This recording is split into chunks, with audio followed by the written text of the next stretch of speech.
That's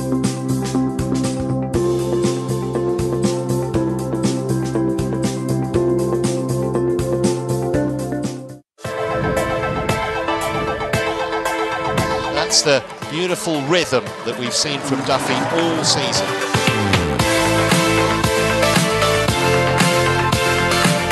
All smiles from a very proud Bermudian who wins the title, defends her title with maximum points, 5,200, her 6th win of the season.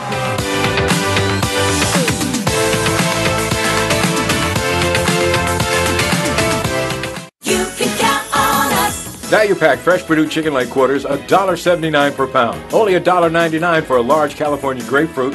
Only $1.99 for one roll Scott Juices sheet paper towel. Save $1.06 on select varieties of Minute Maid 100% fruit juices. $6.79 for a 10-pack. Save half price on Dettol Antiseptic. Just $2.99 for a 500 milliliter bottle. Visit our website at www.marketplace.pm for more super specials. You can count on us. Live from Bermuda Broadcasting, this is ZBM TV9 News. You're watching Bermuda Broadcasting News. It's Tuesday, the 17th of April. I'm Diane Brewer, and thank you for joining us tonight. The Bermuda Tourism Authority's decision to appoint a new management consultant has raised concerns. Questions have been asked about the amount the new employee knows about the island, especially as his role involves overseeing 2 new visitor centers. Gary Moreno brings us the latest. A well-placed source at the Bermuda Tourism Authority telling us the new company was set up to manage the new visitor service center at Dockyard and another to be built in Hamilton. Further, a new management consultant who is said to have little to no knowledge about Bermuda was hired after being on the island only since November of last year. Our source goes on, there is now concern that the consultancy was not offered to a qualified Bermudian, or at least someone who knows about Bermuda and Bermuda tourism. Questioned about these claims, a spokesperson for the BTA told us, the authority is transforming and enhancing the delivery of services to visitors via the newly opened Visitor Service Center in Dockyard and the soon-to-be-opened facility in Hamilton. The spokesperson confirmed incorporating a new company called BVSC Limited was also a part of that transformation. Further, a management consultant with the relevant experience in retail design, process development and operationalization was retained to support the transformation and the operational launch of the new VSC locations. The spokesperson identifying that individual as Brad Collins, who is the spouse of a Bermudian and so has the legal right to live and seek employment in Bermuda. His task, once completed successfully, will result in the sustainable continuation of more than 20 seasonal jobs, all filled by Bermudians. The new company, the spokesperson explained, has hired more than a dozen Bermudians for the season to be on the front line and carry forward a tourism mandate that is designed to generate more visitor spending at tourism industry businesses across the island. However, our source maintains the consultant has openly admitted to a lack of knowledge about the Bermuda tourism product. Asked about this, the BTA spokesperson told us they were unaware of any such claims. Elsewhere, our source contends Tourism Minister Jamal Simmons has now attached conditions to the awarding of funding to the Bermuda Tourism Authority as a direct result, we're told, of their hiring practices and awarding of contracts and grants. However, when contacted, Mr. Simmons declined any comment on these claims. Gary Moreno, reporting for the Bermuda Broadcasting News. In other news this evening, twice-weekly garbage collection will not return for at least another 9 weeks, despite government saying that it would resume in late April. Public Works Minister Colonel David Birch said today that a weekly service will continue until June the 29th, but he hailed the reduced service as a success, saying it had saved the government around $140,000 in overtime payments. It was a buildup of trash at the beginning of the year that prompted the reduction in the garbage collection service island-wide. Public Works Minister Colonel David Birch thanked the public for adopting to the new weekly service, saying it had led to improved morale among workers and savings of around $140,000. In February, the minister said once weekly collection would last until late April, but that's now extended until June the 29th. At that point, an assessment by the Cabinet will be made on whether to stick with once a week or return to the old, more frequent service. A lot of people in the public that I should leave it that way. Yeah. And so that's not a decision that they let me make on my own. And so if I get to that point where I'm inclined to head down that road, then it will be a cabinet decision that will be taken. The minister also announced $700,000 has been spent on 5 new garbage trucks from the UK, with 5 additional workers also hired. This does not take us to the full complement of the established strength for the department, but we are in transition.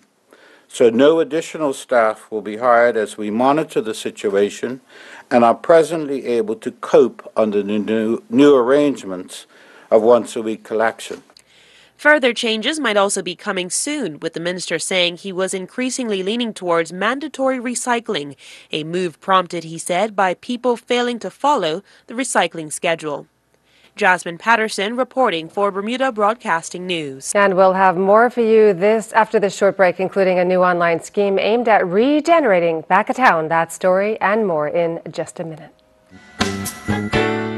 Price Rate is your one-stop shop with something for everyone. Household goods for kitchen, bedroom, and bathroom. Aisles of bulk groceries at value prices. A complete selection of fresh meat and produce. And an extensive range of frozen items to cover every meal. Wines from around the world and beer and liquor at discount prices. Visit Price Right at our 2 locations in Pembroke and Warren. There's always something new and always something for everyone.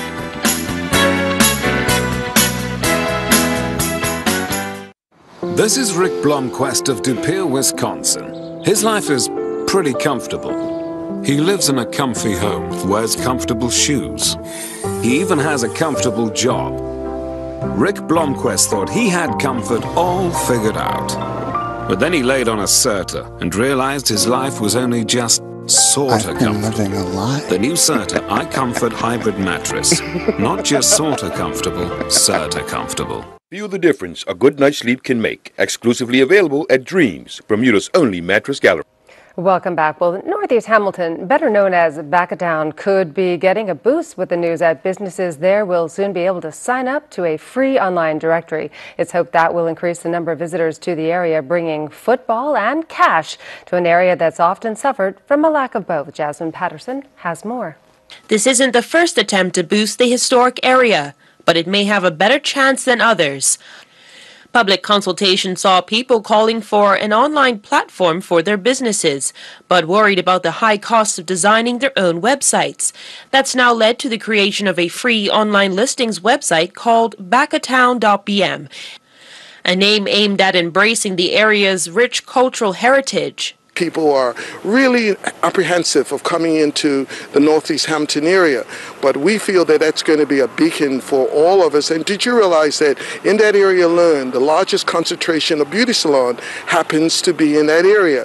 So we feel and we invest in it. We've been in that area for over 18 years, so we believe in it. We believe that that is the way to come, and we want to make sure that money that's in our community come there, because there are people that will never be hired in the traditional way, but they will be hired in the Northeast Hamilton or the Back-O-Town area.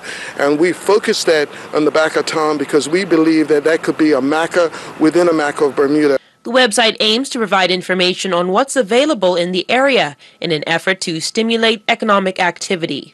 One store owner is already seeing more interest. Her shop specializes in selling books, local artwork, handmade candles, and passport photographs. Being here for a year this past March, my intentions were always just to be available for the people that are in the area, such as, and for our people. And since I've been here, definitely I see a resurgence. It's absolutely what you put into it. It's what you're going to get out of it. However, I have seen traffic increase since being here. Ms. Beek believes an increase in Black consciousness could be a key factor in reviving the area. I think people are more aware that we have to support each other. It's imperative. And if we don't, we die. And I think we're coming to that critical head that we see, the past is our present. And people are becoming more and more aware that we have to support each other in order to go forward. And so therefore, I believe that's part of the resurgence and the exodus coming this way. This shoe store is new to the area, having relocated 6 months ago. Its manager is optimistic that he'll see a wave of shoppers as the weather warms up. The business itself is seasonal, so during the May season, like the 24th of May and so on, they have a lot of traffic. And the summer season is coming along. We specialize in Birkenstock sandals and shoes, so they're going to basically be people wanting sandals, so there'll be more traffic during that period of time as well. Do you think that more can be done to draw people to this area?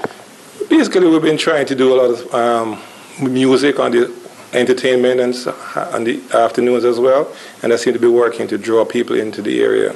But does a perceived high rate of crime continue to deter investment in the area? When one incident happens in Bermuda, we want to change the whole district. And people will go there to eat, but wouldn't go there to shop. And there are some people down. So we have to change that mindset. And that's been a mindset that's been around for a long time. And we're all guilty of it. And our thing is to do is change it. And our thing is to, if we enrich those businesses will enrich their families. And of course, that will enrich the community. And of course, there's a lot of history that me and you don't even aware of it. And that is something that we cannot buy. The website is a joint venture between the HI group of companies and the Beacon Collection. From local cuisine to apparel stores, nightclubs and bars, and hair salons, Northeast Hamilton has it all. The two firms are investing just under $2 million over the next 2 years to sponsor listed businesses at no extra charge. It's a lot of money, but one worth spending if it puts back a town at the front of shoppers' minds. Jasmine Patterson reporting for Bermuda Broadcasting News. Thanks, Jasmine. Well, one of the biggest insurance summits of the year, RIMS, is in full swing in San Antonio, Texas, where some 10,000 participants have gathered to talk trends, technology, and innovation, included in that Premier David Burt and a delegation of government, regulatory, and industry leaders. Tony Waterman spoke to the Premier via Skype earlier today. There's no showing up at any global conference without a strong sales pitch. Premier David Burt's message at RIMS this year focused on Bermuda as an innovation hub. He said the BMA's consultation paper on regulations for the fintech sector is a start. We've always been a place for innovation in insurance products. And with this consultation paper and the moving forward of the work inside of fintech, you'll see that Bermuda is making sure that we can be a place for innovation in fintech, in insurtech. Innovation and technology certainly top of mind at RIMS this year. The annual Excellence in Risk Management survey released at the event today found that 59% of respondents said their organization is using or exploring the use of Internet of Things systems. That's when machines talk to each other. 47% said the same about artificial intelligence, but just a quarter said they're using or exploring blockchain, a new technology the Bermuda government is focused on. Different industries will have different applications and uses for that. But when we're talking about 24% for a very large survey, and given the size of Bermuda, if we're able to attract some of that market, I mean, that's a big impact. We have to remember that Bermuda is not trying to be all things to all people. The first Bermuda Executive Forum was also held this morning. More than 100 people attended the event to hear senior industry leaders discuss what makes Bermuda different from other insurance and reinsurance markets. We are not only a very creative and innovative hub, but we're also a safe harbor of stability. And getting those messages across is very important in a time where there is so much instability around the world. RIMS wraps up tomorrow, but the networking will continue. The premier is set to meet with the mayor of Dallas, the city's Chamber of Commerce, and civic leaders to continue spreading the message that Bermuda is open for business. Tony Waterman for Bermuda Broadcasting News. AccuWeather is presented by BF&M Insurance Group. We now go to AccuWeather headquarters. The BF&M Insurance Group is pleased to bring you tonight's AccuWeather forecast. I'm AccuWeather meteorologist Brittany Boyer, and well, we've seen the fluctuation of temperatures today ahead of our cold front. Behind the cold front, though, not really going to be all of that cold. Actually, temperatures so far this month here in Bermuda running about 3 degrees from the departure, so it's actually been a warmer month than where we typically are for the month of April. But yeah, we have that cold front making progress here to the east. It started off nice today, and then once once we got around lunchtime, that's where we started to go downhill as far as the weather has been concerned, with the cloudy skies and, yes, also those showers moving through as well. So you can see the frontal boundary working its way on east. As we continue through this evening, we could still have some spotty showers out there, but we're not expecting any significant rain as we head into tonight. And temperatures not going to be all that bad either. We're sitting in the upper 60s. We actually made it into the low 70s earlier this afternoon. Humidity right now still kind of high, 85%. Also a little bit breezy outside. We'll keep the breezy conditions around through tonight, and then we'll see the winds relaxing throughout the day on Wednesday. So winds right now 12 to 22 knots. The water pretty comfortable, but conditions out on the water not the best right now with that front, especially as you get outside the reef. That's where we're seeing the choppier conditions out there with waves anywhere from 6 to 10 feet. So we do have a marine alert for that, which we'll tell you about in just a moment here. But for the rest of the night, again, a couple of spotty showers possible, mainly this evening. Otherwise, we'll clear things out. We'll call it partly cloudy and breezy overnight tonight. As I mentioned, a weather alert. We do have a small craft warning in place through tomorrow afternoon, so make sure you're exercising caution out on the water. High tide 1 coming in at 10:35 tonight, and then tomorrow morning, just before 11 o'clock, we have our next high tide. And as I said a little bit earlier, even though we have this cold front moving east, it's not necessarily dropping our temperatures all that much. Tomorrow we're where we should be for daytime highs, about 72 degrees, sunny skies, and not nearly as windy. If you're doing any traveling, here's a look at the forecast for tomorrow. Toronto, 47, New York City, an improvement, 56 degrees, low 50s in Boston. And then as you get into the southeast, that's where it's much warmer, with temperatures in the 80s in Atlanta and Miami, Florida for tomorrow. A bit more unsettled with mostly cloudy skies right now in Jamaica. A few thunderstorms in the area, and also some showers for Barbados and Trinidad. And let's talk about when we could see some more showers in our area. Again, through this evening. Otherwise, we have clearing Wednesday and Thursday. Temperatures will be in the low 70s, pretty nice. But then as we get into Friday, our next cold front will be moving in. Temperatures will spike up to about 74 degrees, windy and wet. And then heading into the weekend behind that front, it will be cooler with highs in the upper 60s. AccuWeather was presented by BF&M Insurance Group.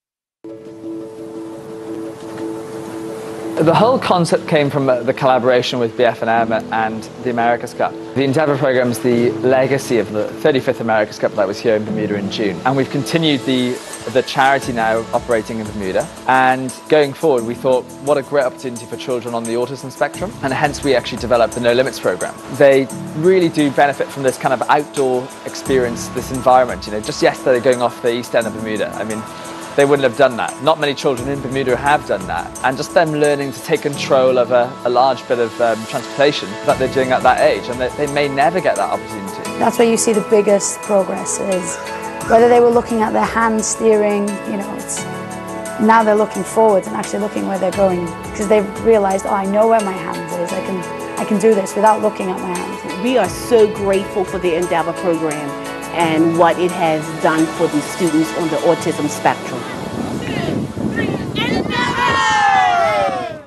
Pumps make our world go. Cars, washing machines, oil rigs, submarines, all have pumps. The heart is a pump too, and like all pumps, it has parts that wear out and need to be replaced. But the heart isn't easy to get to. First, surgeons have to cut through a protective cage.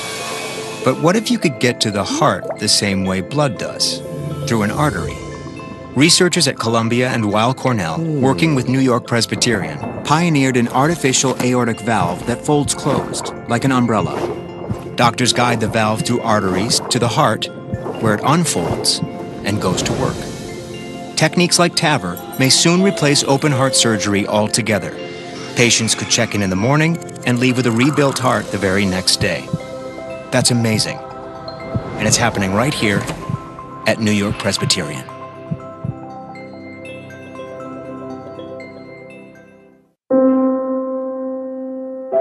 It's one of the most uncomfortable things to think about. But the truth is, you are going to die. I would be on a ventilator for a maximum of 4 days. I don't want any pain. Medicating me to a point that I'm unable to communicate, I'm okay with that. In no situation would I want to be kept alive on machines. Mortality is an inevitability, so why is talking about it so taboo? Having no plan in place can leave families at loggerheads and can be a major drain on the healthcare system. Join me, Tony Waterman, for a week-long special looking at end-of-life care here in Bermuda. From hospice and wills to the latest technology helping seniors thrive, we'll arm you with the information to help demystify that final journey we all have to take. Talking Death, starting April 23rd. Welcome back. Well, placing money on casino gaming becoming a reality here anytime soon could be a losing bet. Speaking to Gary Moreno, Tourism Minister Jamal Simmons said recently there's too much at stake for the government to rush into the sector, meaning an uncertain future for the gaming industry on the island. Casino gaming did not feature high on the list of the PLP's election manifesto, and since forming the government in July of last year, the most we've heard about the planned amenity was during a ministerial statement from Minister Simmons early last month, when he outlined the status of casino regulations. Back then, the minister indicated there can be no movement in casino gaming until a number of criteria included in those regulations have been met. Since those standards must be in keeping with what is required by the industry with the many complexities associated with gaming. However, it was just last week when Minister Simmons told us there is a need for better and more entertainment offerings on the island. So why not move to expedite the implementation of casino gaming? Well, I think gaming is an amenity for the country. I think that we want to make sure we get it right. It is a high-risk, high-reward proposition because of our reputation as a jurisdiction. We have to get this right. We have to make sure that it does not jeopardize everything else we have in place, but at the same time, providing something that appeals to visitors, having that amenity. It is something that our competition have been doing for years, and I think that that's part of the conversation going forward is how do we get it right and make sure we lock it off for Bermuda that works. There are 19 draft regulations to be made under the Casino Gaming Act 2014, according to Minister Simmons. Chief among them is a requirement for written policies to be approved by the Gaming Commission and an independent third party, proving casino operators meet strict anti-money laundering requirements and compliance standards. Mr. Simmons making no apologies for the delays associated with casino gaming due to these and other regulations having to be met. Government, he says, has no intention of rolling the dice too early. Part of what we're doing right now is with the gaming regulations, and we wanted to get this right. There were some blockages in that area that have been lifted. We're looking to sort of go forward with those now, which enables those who have the licenses to be able to move forward. But I think that we had to make sure we get this right. With the assessment we've got coming up, getting it wrong has an impact on other aspects of our economy, and so we have to make sure we get it right. Mr. Simmons explained that getting it right means regulations will have to be finalized in a number of areas, among them licensing of employees, provision and monitoring of patrons' accounts, punters' credit issues as they might relate to problem gaming, as well as dispute resolution. So it appears that for the foreseeable future, visitors will simply have to make do with the traditional crown and anchor tables. Gary Moreno, reporting for the Bermuda Broadcasting News.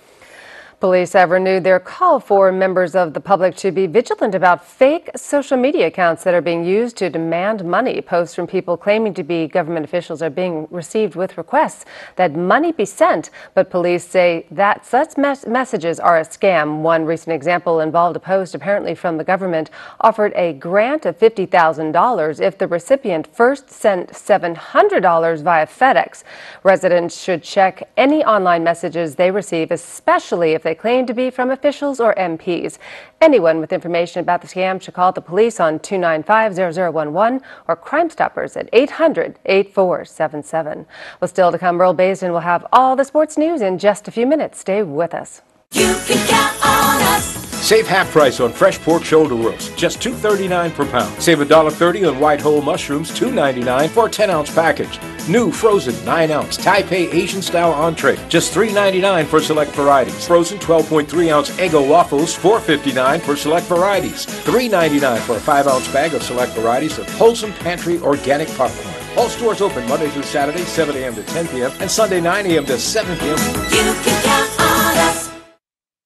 Are you looking to expand your customer base, increase sales, and be a part of the Island Community Events for 2018? Bermuda Broadcasting Company can make that happen. Be a part of World Cup 2018, Bermuda Day Half Marathon, Bermuda Heroes Weekend, Cup Match Classic, and Eastern Counties Cricket. Inquire about our new advertising opportunities, whether big or small. We will deliver. Come and see us at Fort Hill, Devonshire, or email us at sales@bbc.pm or send us a message on Facebook at Bermuda Broadcasting. Sports now, and skiing and cricket are among the top stories today. Earl Baisden has our sports report. John and Matthew Lejour competed in the FIS World Junior Skiing Championships in Sweden. On the opening day of the event, competing in the men's moguls, Matthew Lejour finished 17th with a score of 77.93, while John Lejour finished 29th with a score of 58.40.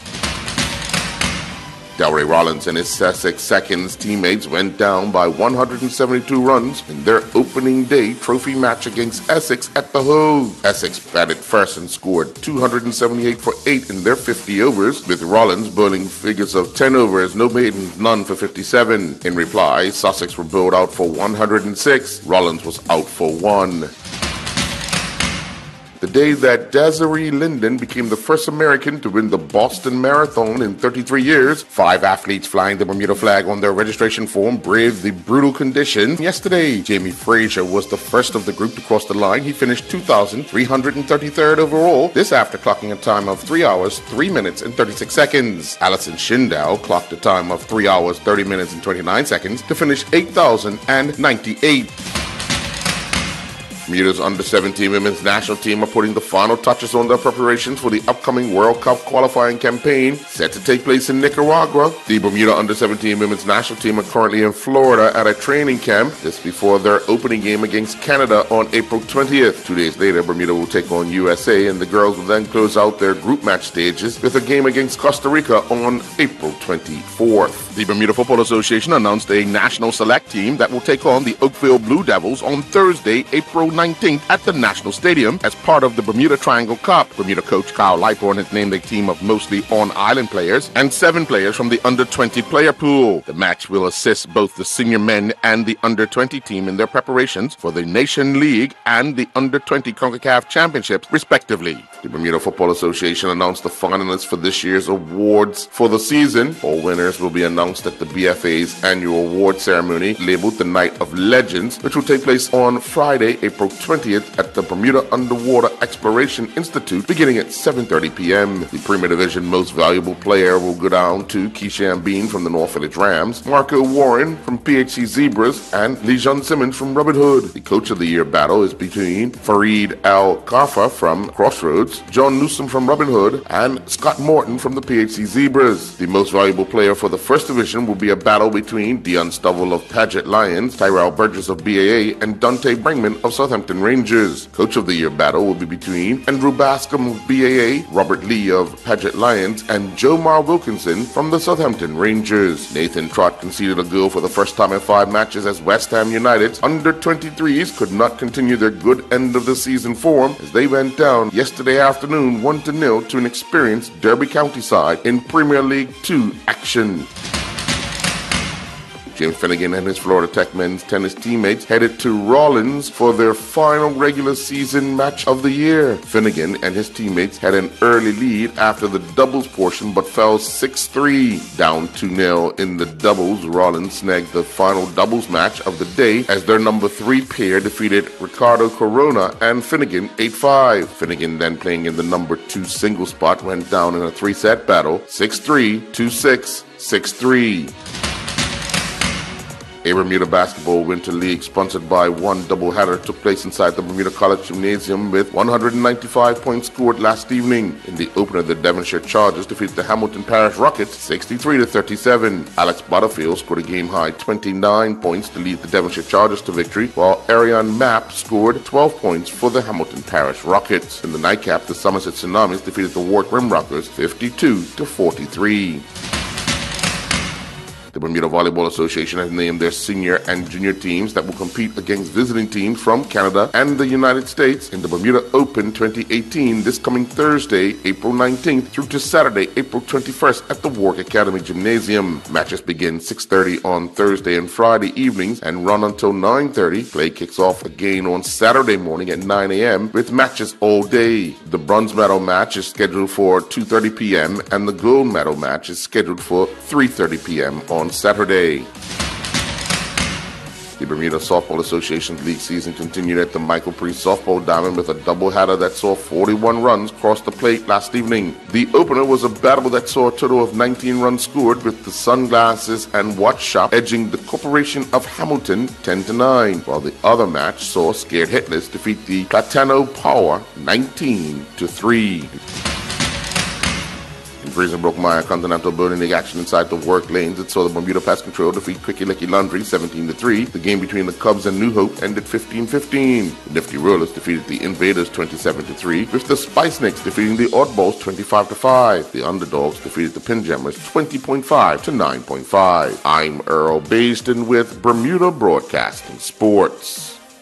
And that's it for tonight. Thanks for joining us. I'm Diane Brewer. Have a wonderful evening. Good night.